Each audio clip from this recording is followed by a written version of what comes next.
Alright guys, welcome back, and fresh on the heels of the first run of the Arrma Typhon Grom, we've got a little investigation to do. I noticed it near the end of that first run that I only had power getting laid down to 3 of the 4 wheels. As we see here, we just have spinning. So hopefully it's just a missing hex pin, but the only way we're going to find out is to take this apart and check it out. And the end of this video, as long as it doesn't go too awful long, we're going to talk about that first run and how I felt about it. Alright guys, so I found the problem. Don't mind me taking both sides apart, but I did that for my own reference sake. So taking the wheel off, I initially before consulting the exploded view diagram, I tried pulling these wheel hexes off, and these are not just captured on there with a pin like so many other RC cars are. So that's when I pulled the diagram out and realized this is kind of a different setup from a lot of RC cars. And with the Grom here, what you have is on your dog bone, you have a little metal pin with a hole in it that slides in. Here's your outdrive cup that slides in there, but you have to, there's a silver pin, drive pin, that goes down in there to secure that, and then that slides into here. And if you look closely in here, you'll see a hole on each end. That's where you capture those pins, and that's what engages the dog bone to this drive cup.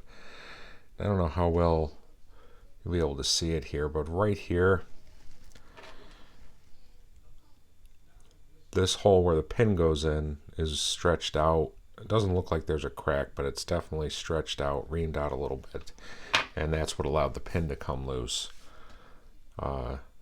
hence losing the drive in here. So I already went out and ordered some parts. Should be here midweek. Not a lot left, at least on Amazon.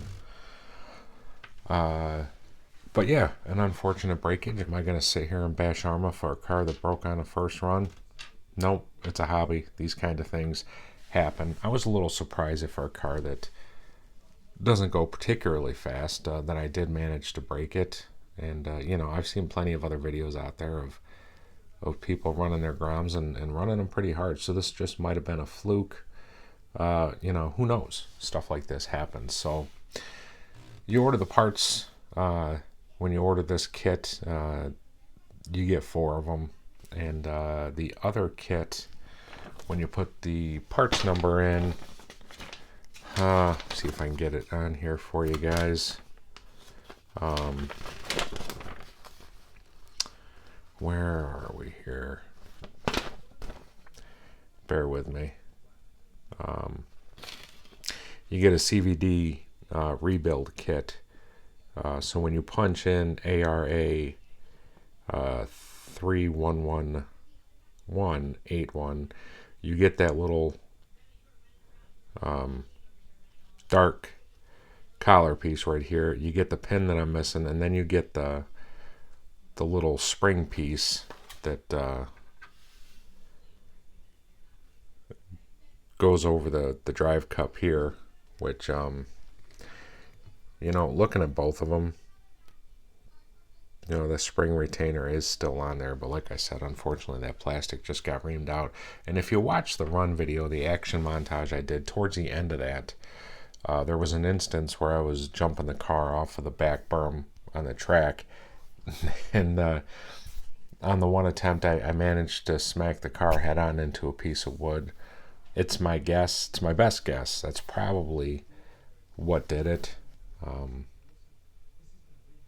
So yeah, I can't fault Arrma. I get these parts in, and if I happen to break it again, you know, we'll revisit that. Maybe my opinion will change, but again, to me, this is a hobby. Things break. Fixing them is part of the fun, and yeah, sometimes breakages happen on the first run. I ran the car, I thought, pretty hard, and was having a blast up until then. My thoughts up until this happened. Fun car, set up real nice out of the box. The suspension felt good, very responsive acceleration over the rough terrain that I was running it on out there. I thought the car handled itself real well, and yeah, was a lot of fun. One other thing that I like is with this body, how it fits into these side grooves over here, how you have coverage at the back of the body where it's exposed. When I took the cover off, there was really only dust in there. There were no pebbles or anything like that in there, so I was pretty happy with that. The battery was still going strong when I realized that something had broke. I think at that point I'd been running the car for probably 15 minutes, and the battery was still going strong. When I shut the car off, I popped the top off to shut it off, and I felt the motor. Even with the heat sink and the fan, the motor felt warm. I could hold my finger on there. I didn't have to pull it off because it was burning, but it was pretty warm, and it was only about 50 degrees today. So once I get this fixed and the weather continues to warm up and I run it, I'll continue to monitor the temperatures. Once the outside temps start reaching, 70 degrees, 80 degrees, we'll see if heat becomes an issue. One other cool thing, though, in that package, this tool by Arrma is pretty cool. It's actually going in the toolbox. I like that quite a bit.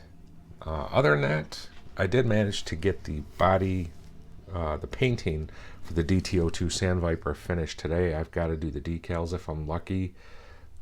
Maybe I'll get around to doing that, seeing as how the Grom is down for a little bit. So hopefully I can get the decals on that, but I gotta say, as much as I love building the kits, I am a horrible body person. This one turned out pretty good. It's looking sharp in my opinion. I've never used an iridescent paint by Tamiya, but it is looking sharp. I can't wait to finish that up and show you guys. So unfortunately, the Grom is going to be sitting on the bench here for a while as we wait for new parts to get that put back together. But I just thought I would share my findings after my first run breakage. Guys, as always, thanks for taking some time out of your day to check out my videos. Till next time, everybody stay safe, and we'll see you around.